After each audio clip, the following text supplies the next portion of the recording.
to work at a coffee shop, and I was doing the closing shift. Bro, like it's gonna be an hour. I gotta plug in the headphones. I'm just gonna listen to some new music, and Yeah. and Nevermind came on. What the fuck? That's crazy. I swear, bro.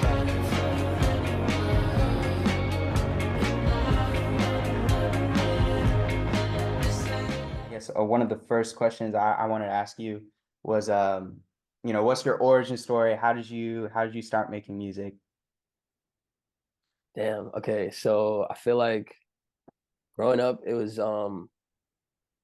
just around music like a lot. Like my mom wanted to be a singer before like she actually, her first profession was like journalism in Sudan, where I'm from. Oh, But she was just like always singing like when I was a kid.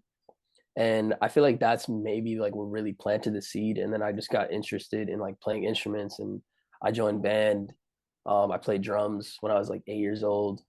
oh no. Um, I was in summer school in third grade and I wrote my first song about how I hated summer school, like just shit like that. You feel me? So that stuff got me into it. And then I like got into like making beats when I was like 10. And then I recorded like my first song when I was 13, put it on SoundCloud. Um, and I was just doing that up until, up until I probably moved to LA. I was just putting shit on SoundCloud. Mm. And then I deleted all of those fucking songs. It was just Oh, like shit that I did for fun. yeah. And then I started to like really, I was like, all right, what do I actually want to convey? Because when I was 15, bro, it was when it clicked for me that I really wanted to just do this shit for the rest of my life. Mm. And that was when I had to kind of figure out like, all right, I want to actually say something in my music and I wanted to actually translate and like impact people, whoever's listening and shit. So yeah, that's pretty much it for the most part. And then I feel like with what I'm doing now, I was definitely just inspired by, growing up like the Bad Brains really young. Mhm. Like my parents listen to a lot of reggae shit. So Oh, that's damn. how I got into the Bad Brains and just seeing them be an all black punk band, that shit just like Wow. really, yeah, it really did it for me. And then obviously like, Kanye West too. Kanye just like really sent it. Wow. Yeah. That's my influence too. I'm sure that's like, I I don't think I've talked to one artist that hasn't said yay for one of their influences, but I got to check out Bad Brains. That sounds sick. You said it's like a Yeah. all black reggae, or no, punk? Is it punk? They're like they do reggae and punk, yeah, but like That's that's how I got into them was they're like the reggae segue of it. mm, Yeah, and then I just discovered punk through that. dang, Yeah. that's a crazy way to discover punk. That's so sick. Yeah, it was crazy. It was really cool. Yeah, I think that's like what I really love about some of the tracks off your latest EP, like just that punk, those guitar chords too. Like you're able to blend obviously like those auto-tune vocals with more of a like a rock um sound. And I was actually curious. I guess it's been about like what 3 or 4 months since What's Behind Blue Skies came out. And Yeah. I'd love to hear more about how long that project has been in the works for, and a little bit about how you felt when it finally released. Oh man, bro. So I feel like that project, I started it. I just put out my first album in Mm. 2022, like the last day of 2022. Oh, And no. then I went to LA. Like we did like a listening party for it like a month later. And then I went to LA like the next day after the Mm. listening party in Connecticut. Um, and then while I was in LA, we were planning out a show. I have this thing called Disengage, like with my best friend Isaac. Mm. And we just like, do these like communal events. Um, so yeah, we were like planning this show. And then as I was out there, I was like, yo, I want to start a new project. And I was with my really close friend Tim. He's like in my band. He's just like my brother. And we were just listening. We just made a playlist of a bunch of shit. I don't even remember what was on there exactly, but we were listening to this playlist like nonstop for like 2 weeks. And then the producer Kahan, who did like Nevermind, Pixie Cut, Girl Interrupted, Oh, wow. Heaven, like literally every song except the Everything. last track. Um, yeah, we just I went out to dinner with him and I was like, yo, bro, like I want you to like be a part of this project I'm doing. And we've been working already for 4 years since like 2020. Dang. And it like I was back out there and I was just like, dude, like let's make music. So me and Tim go to the studio and then Pixie Cut was like the first song that we made. Like I literally Wow. had that melody um in the shower like the day before, and then went to the studio the next day, made Pixie Cut. Literally 2 days later, made Nevermind. And then maybe a week after that, made Heaven. And then I think I left LA for a little bit, Mm, came back in April, and then we started Girl Interrupted.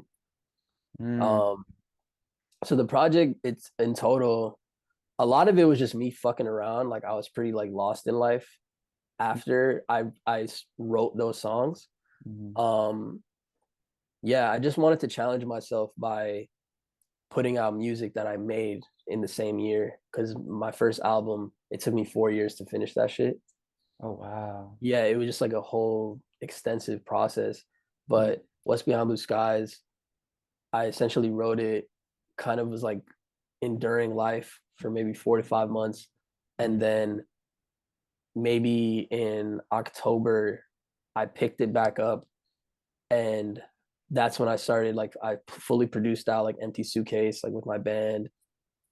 Um, and then started getting into like mixing and re-recording vocals and all that shit. And then mm. literally, bro, I didn't submit that project until like 5 days before it came out because I Ah, was so like I was just scrambling. Like it was a really intense experience. Because it was my first time just like having a deadline with a project and knowing that like I wanted to deliver something and it'd be like perfect. So wow. after it came out, I was like physically drained for like weeks Wow. because dude, I was not sleeping, I wasn't eating. Like I probably lost like 12 pounds or some shit like in that last phase, bro. Yeah, it was a fucking gnarly experience. Um, but I was like I was like also really spiritually fulfilled once it came out because I didn't settle at all. What you hear is like what I wanted it to be. Um, so now, since this year has started, I've been just like finding balance in my life Mm. as like I'm doing the music shit. And that's something I just didn't have before. It was like just a sporadic, Yeah. lifestyle. Yeah. Yeah. So now I'm in kind of like a really calm space with music. Like I'm just being more patient with myself and giving things time because I feel like I don't know Yeah. who's like and yeah, and that's also why like when I saw your post about Nevermind, I was in such a weird space with social media because I was like, man, like, oh man, I'm gonna not post and people are gonna forget about me and shit. And then you just posted me like on some random shit. Um, and at times I get overwhelmed and stuff like that happens, but I was just like, Mm. yo, like I wanted to actually let it just be a message to everyone else that probably feels the same way. Like, yo, the work is gonna speak for itself. Who Yeah. fucking cares if you don't post on your story for a whole Mm. month? So it was super cool to see that. Yeah. Yeah. But I don't know. That's probably a long ass answer to your question. But No, yeah. no, but that like honestly that motivated me in a way. It kind of inspired me in a way because I think I'm in a time of my life where it's pretty sporadic. Like I just graduated, but I'm Oh, like, sick. yeah, I'm trying to be like an artist manager, work in the music industry and stuff, and like you learn so much, and there's so many different facets of it.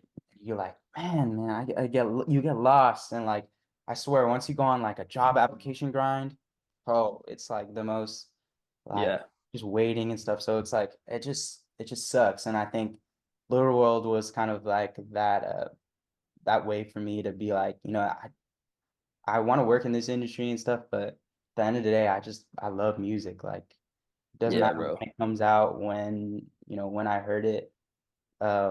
Music like yours has a special place in my life and a special. I feel like it comes at the right time, and I think I remember you posted like when you reposted my post, like you were talking about it. Yeah.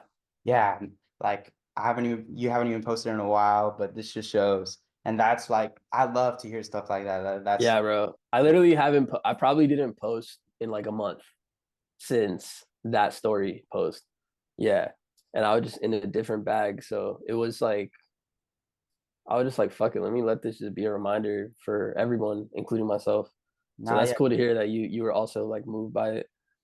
Yeah, no, it's awesome. Yeah, trust. I'm like I think it's a crime when like most people don't listen to you, honestly. It's crazy. Yeah. I think the way you conceptualize everything and like honestly, my biggest beef with the world right now is the amount of like people who haven't watched your music videos. Bro. Like, Damn. bro, those music videos are crazy. I think like as soon as I heard Nevermind, I was like, all right, I like let me check this guy out on YouTube. And I watched the Nevermind music video and bro, like I was mind Yeah. there's some stills from that, like with your eyes, Yeah, bro. and with the water. Like, I mean, I'd love to hear more about like um like your music videos and maybe more on how the Nevermind music video came to be. Yeah. So I don't know if you watched the other ones. I think I Um, watched Asylum, but I've yet to okay, yeah. really dive into your last album. After this, I'm like, Honestly, it's all good. Like I feel like I wanted that first album to just be something for, you know, as my audience grows, like my mhm, true core audience, mhm, for people to honestly go back to yeah, like understand where I came from. Cause like sonically, I can't say it fully represents who I am, mhm, but I the content, like what I'm saying in there, like I have like a voicemail of my mom on there. Like it's a really personal album for me. Um, and I'm kind of like not mad at all that it didn't, get as much attention or as the new stuff is, because I feel like that was kind of what I wanted in a way, was me to grow beyond that. Like I just wanted to put it out for mhm, myself and then just make music that I yeah, liked. And Pixie Cut, Nevermind, those are songs that I just listen to, bro. Like it's like Empty Suitcase is like one of my favorite songs in yeah, existence. You know what I mean? definitely. So um it's cool to hear that. Like, and I just, yeah, I don't mind. Asylum was a little newer. Like we put that out last February, the music video, even though the song, I made that song in like 2019. So, Mm, mm, um, yeah, that music video also like just super personal. I directed like the first three videos. Um, and then this most recent one, I worked with my friends, Adam and Josh. They have like a, production team called Not for Hire, mm. and this was their first like real music video, and I've known these guys for years, Dang, but they wanted to just start this shit, so they kind of just like blessed me with like their first video. that's their first um video, bro. yeah, their first Crazy. like real, yeah, like under that moniker, yeah, that was their first shit that they were doing together. Um so yeah, we literally just talked on the phone for like maybe 2 to 3 weeks. Mhm, When I first made that song, I was crashing at their crib when I was in LA, when I was doing all those sessions last year, and I would play them, like I played them Pixie Cut, like the very first version of it. I played them Nevermind, the very first version of it, and it was literally no lyrics. It was just the demo, mm, and I played it for Adam, who's one of the guys in Not for Hire, and he was like, "Bro, you got to let me do the music video for this." Like he was obsessed with just the fucking demo. I didn't even record the song yet. So months fly by. I think it was like August or maybe July even, after I put out Pixie Cut, and I was like, yo, I think I want to do a video for Nevermind, and mm, that's gonna be the next single that I'm planning out for. So I call him and I'm like, yo, you still down? He's like, yeah, let's do it. So I fly out to LA in like August, and then yeah, we it took us like 3 days to shoot the video. wow, Maybe cost us like $400 to make all that happen. wow. Um, and yeah, it was just a fun experience, honestly. Like, yeah, it was super dope. Dang, I don't yeah, know. so cool. I feel like, I don't know, you're in a pocket of creativity that's just like, obviously deserves the recognition, but like you said, it's going to speak for itself. And Yeah, for sure. I know, honestly, I'm really excited to like just dive into your discography even more, and kind of figure out like I think what you said about like those first few projects that you make, um, they're really important because you figure out where they came from, how they started. There's a rawness to the first few projects from artists that I really really appreciate. And I'm really curious, like, um, was there like were there any influences, maybe musically or culturally, that differed from your first album to this EP? For sure. Yeah, like I definitely with the first project, it was just kind of a mix of everything. When I was writing that project, I was exclusively only listening to CDs. I had like a Ooh, shitty like Oldsmobile, dude, I'm and the same. That's me right for real, okay, now. word. Yes. Like That's I was like I wanted to shut out any like new ideas from like the current generation. Like this was back in 2019 too, so like before I wasn't on TikTok or none of that. Like I yeah. was not even on, I think my Instagram was even deactivated Well, for a minute. But I only wanted to just listen to shit from like 1996 and like before. that, So I would just yeah, like that was like where I was at. Like I wanted to make something that sounded classic to me. mm, And that's what that album became. And obviously the modernized shit was just from what I already knew. But like even when the only times I heard new songs was like if I'm accidentally, you know, if I'm in fucking Target or some shit, like random stuff like that. mhm. Um, yeah. So the newer stuff definitely like I always wanted to make a garage rock sounding Yeah, project. And I definitely. had like a fuck ton of demos for this project. I probably had over 20 demos for this project, but like I kind of slimmed it down to those five. Hmm. And yeah, definitely heavily inspired by like the Strokes, Oh, yep. the Kooks. I got those on CD. Um, yeah, like a lot of shit like that. I love Sonic Youth. Mm. Um, what else? Some influences. Um, I don't know. It was kind of all over the place, to be honest. Yeah. I mean, I Yeah, can hear that. I can definitely hear that. yeah, But yeah, that's cool. I mean, those are very like, I mean, like comparing those influences to the sound you're creating, it's like, wow, like the way he's able to translate um just different sounds together to sound like that. It's crazy. yeah, But I think what I really really admire about your artistry, and specifically, is actually your titles. Like even the title of the EP, I was curious yeah. like where the concept for you asking that question came from. Like what what's behind Blue Skies? Where did that idea come from? Yeah, so it's funny, like I'm such a like nerd with shit like that. Mhm. Like I just grew up with like CDs and vinyls and all that kind of stuff. Like Yeah. just being curious, um, and obsessing over, track lists and credits and all that kind of shit. Mhm. So when I came up with the title of my first album, Farewell XX, I remember just typing a bunch of random shit, and then I randomly just typed that, and it felt super true to like the music that I was making. And Mhm. then maybe this was like prime time of COVID. Like I was just stuck inside, so I had no choice but to like think of a bunch of stuff. Mhm. Um, Maybe like a week later, I was like, all right, what would the EP like following this project be? And I literally just stumbled on like What's Behind Blue Skies. And I guess the concept for it was I was never ready to make that project up until last year Mhm. because the concept overall is like I'm talking about all these pretty heavy, meaningful, maybe dark themes in my Mhm. life, but like I kind of wanted to I kind of wanted it to transmute that energy in the Mhm. music itself by like, you hear a song like Pixie Cut and Nevermind. Like Nevermind is a full like delusional heartbreak song, Yeah. but like it feels like so good. And I remember when I first made that song, how like happy I felt. Same thing with Pixie Cut. Like that song is about my really difficult relationship with my sister. Um, but it just sounds so like, you know, Yeah. summer vibes, all that kind of shit. Mm, Yeah, that was kind of the main message that I wanted to get across was like as hard as these experiences are for me, like there is beauty and like pleasure in all of it.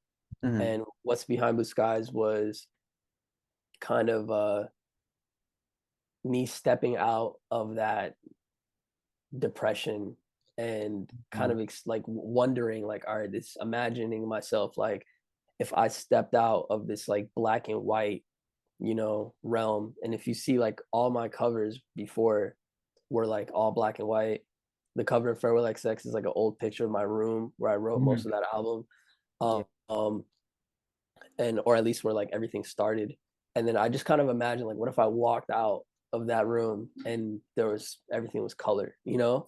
And wow, that's what like What's Behind Blue Skies was for me. Like, yeah. that is crazy. Yeah, no. Yeah.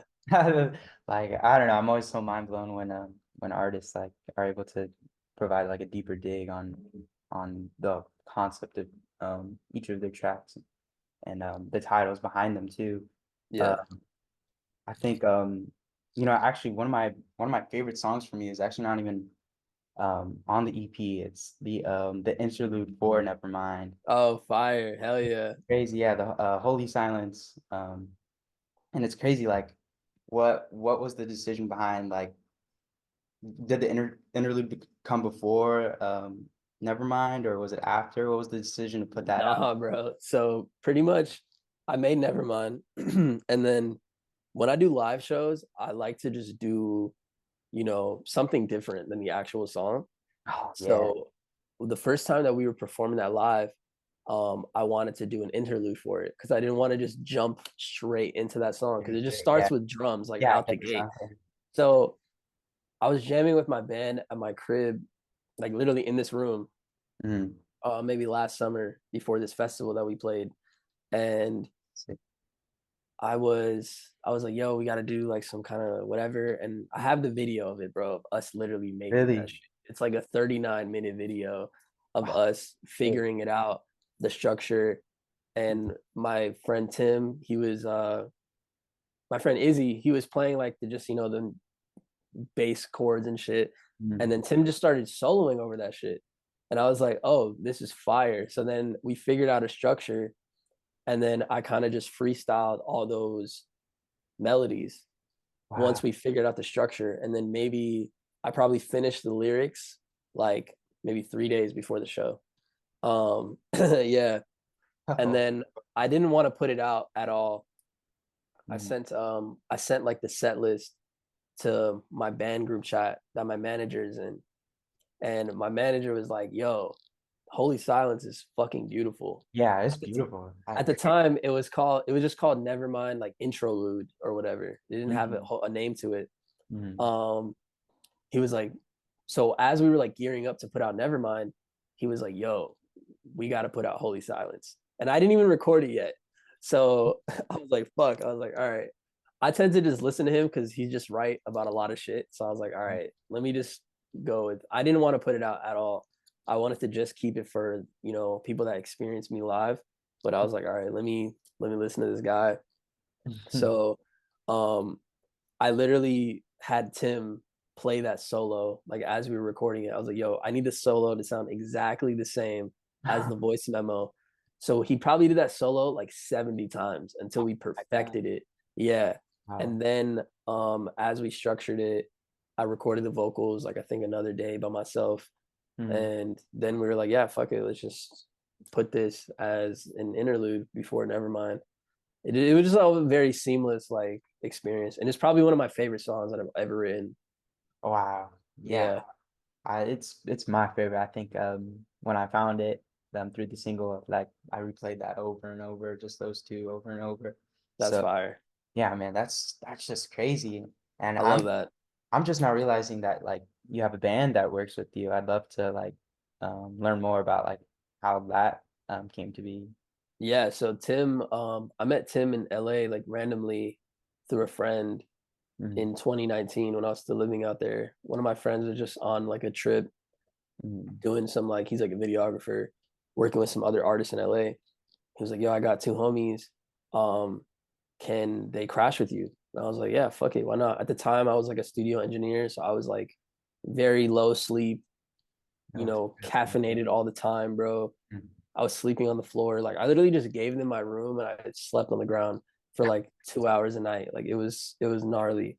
But I met Tim, and the day that we met, I had a session in Hollywood at the studio, and we made the first song, or we made Alone. I don't know if you listen to that song, Yeah. but it's like one of my first singles, and we made that song the day that we met. What? Yeah, and That's then crazy. he was only there, I think, for about a week, like two, maybe a week and a half, Mhm. and we made three songs off of the first project in 1 week, like in that first week. Wow. So we made Alone, and then maybe a couple days later, I think we did Sleep Paralysis, and then this other song called Who Do You Trust? Mhm. Um, and that was all just like within a week of meeting each other. And then the other guy was this guy Antonio. He actually shot the cover. Oh, Um, really? yeah, so it was all like this really like this project was a real like 360 moment for my very early, time as an artist. Mhm. Um, so yeah, then Tim, he just a fucking goated guitar player. Mhm. Um, we played like maybe two shows in LA together. I was playing with my friend Floyd Zion a lot. Mhm. Um, he was just letting me like, I was doing like background vocals for him, and he would let me kind of do, two or three of my own songs in between. So I kind of got like, my own experience from that. But then once I moved to Connecticut, um, I just had a lot of friends that were like introducing me to other players. Mhm. So my first show um in Connecticut was like with a full band, Wow. and it developed a lot over time. Mhm. So now we're kind of in this space where, yeah, like I have like Tim and Izzy who are really dedicated guys, and then the bass player in my band Kai, he got accepted to Berkeley, so he's in Boston right now. Yeah, so it's like trying to make that work. We played at SOBs in February. That was pretty chill. But yeah, Tim and Izzy, they're like really involved in my music right now. Izzy produced on Girl Interrupted, and he helped me mix that song and Empty Suitcase. And then Tim did the guitars on Heaven, Pixie Cut, Empty Suitcase. Yeah, I think just those three. Wow. Yeah. So, Very involved. and then Kai, I think he did the bass on Girl Interrupted and Empty Suitcase. Yeah. Oh, man. So Wow. they're like super involved. Yeah, for the Yeah. most, like I at least want them to be with everything. Mhm. No, yeah, it sounds like Yeah. such a collaborative experience, especially like, I don't know, being able to work with crazy creative people. I mean, like being like shooting the cover and then also working on like instrumentation and all that. That's like, I don't know, Yeah. that's just crazy. I've never heard of a band coming together like that. That's really cool. Um, Yeah, man. It's dope. I mean, like when did you start doing like live shows? Was it difficult to get used to doing that, or how did that start? I started performing like my own music with my friend Floyd Mm. in 2019. Okay. And like I don't know, confident when it came to my voice, but as far as like what I was doing on stage, I used to be like really stiff Hmm. and not talk or any of that kind of shit. And then over time, I would just kind of like perform in the shower and like in my room and shit like that, and just like tell myself like, yo, what I guess how I wanted to carry myself. And then this is kind of where the Bad Brains comes in. Like HR, the lead singer, the frontman of Bad Brains, is like my ultimate like idol when it comes to being a real frontman, because he's literally just the best. Um, and just like studying him a lot, and I feel like I just kind of naturally gained a talent for performing. Mm. So it's interesting. Yeah, no, that's super cool. I'm Yeah. I'm pumped to if you ever do come. I mean, I'm sure you are gonna come back to LA soon. Um, if you ever do a show, I'm there. I'm there. But Hell yeah, let's do it. Fire. I know. Also, hopefully, I know it's like glitching for me. Am I glitching for you, by the way? I don't know. No, right? Um, I don't know. Is it just me? I mean, Uh, I hear you, but might, I feel like yeah, the it might video is literally like just be my kind of fucked. Wi-Fi, bro. I live in like a house with like six other people from college. So it's like I know they're running up the Wi-Fi like crazy. Also, the bandwidth is like fucked. Yeah, yeah, it's Yeah, I crazy. feel it. Yeah, it's good. Okay, cool. All right, Okay. fire. Uh, Yeah, what was I gonna say? Oh, I'd love to talk more about like the process for Empty Suitcase and um, what that song is about because you said it was one of your favorites, right? and yeah, I love that song. Yeah, Empty Suitcase basically. Um, I was in like a real King Cruel phase. Like I just love King Cruel. He's the GOAT. Go. I Um, agree. and I forget what project or what song I was listening to, but I just love how he has these like really dissonant, like dark chords and a lot of shit that like almost feel like they're resolving into nothing.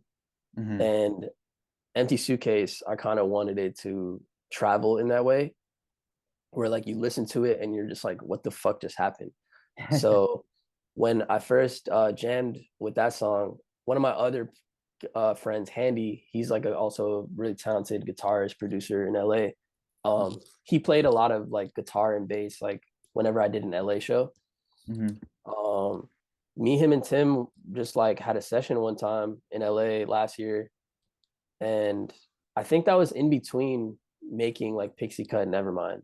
Mm. Um, yeah, I was just literally trying to make music with everybody and see what came about from it. Mhm. So I think we did like literally just that intro part with those guitars, like the slower part.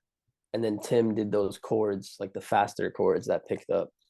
And I hadn't written to it at all. And then my friend Adeo, he goes by Bipolar Sunshine. Mm. I'm not sure if you're familiar, but I will. super just genius songwriter, artist, everything. I'll check them out for sure. Um, yeah, like I just had him come in because I wanted some help on that song, Mm. and I wanted his thoughts on like Pixie Cut before I was, when I was writing it. Mm. And he actually helped me write the outro for Pixie Cut, Oh. and he did like the majority of like melodies on Empty Suitcase. Like the demo version is like just his voice, and then I just wrote the lyrics and maybe changed things up and did my own melodies in certain sections or whatever. But yeah, the song like really it built up like over time like really intensely. I got my bassist Kai to play bass on that shit. Yeah. And then me and Tim just one day we produced it out. I think probably the same day we did Holy Silence. Like all these songs were just so like interconnected, Yeah. like making them. And then the vocals too. Like I remember playing it for my sister one time. And as I was playing it for her, I was just like thinking of harmonies as I was playing it. And I was like, as she was sitting down, I was just like recording the harmony, then playing it back. And I was like, all right, this is the song now. Like I kept adding shit to it until it felt right. And yeah, it just got to a point where I kind of realized I'm like every other song in this project is kind of two-dimensional in a way, where it was just one vocal, very simple production. And then Empty Suitcase, I was like, yo, I want to just go crazy with this one and just send it. So like that's why you hear all these harmony stacks and much bigger production and all that kind of shit, you know. Man. So Yeah. yeah, it's a lot. It was very current too. Like I had rewrote the song Oh wow. um like literally 2 weeks before the project came out and re-recorded it too because it was like about a girl that I had just met. Like some crazy. Yeah, bro. That is crazy. Wow. Yeah. Wow. That like this makes me appreciate each of the tracks just so much more, 1,000%. And um I mean, yeah, those were all the hard-hitting questions I had. I do like to um I do like to leave it off with one last question, and that's just, who are some artists you think people should check out, and what's in store for the future of Ammar? Damn. Okay. Um, Artists I think people should check out. Mhm. Definitely. My friend Demi Yoko is Me. amazing. Um, this artist named Saya, really great artist. Jackie Hayes and Billy Lemos. I don't know if you're familiar, Oh yeah, I know but Billy. they really inspired the project too, like just the way that they make songs, and like this the song Girl Interrupted specifically was really inspired by them. Mm. So definitely them. Um, who else? Who have I been listening to? Um, maybe I'll just leave it at that for now. Yeah, Yeah, but those four for sure. that's dope. Yeah, And then, do you have anything? Do you have anything planned that you're working on for the future, or? yeah. I'm putting out music like insanely soon. Yeah. Oh, insanely soon. Crazy, baby, when I see you.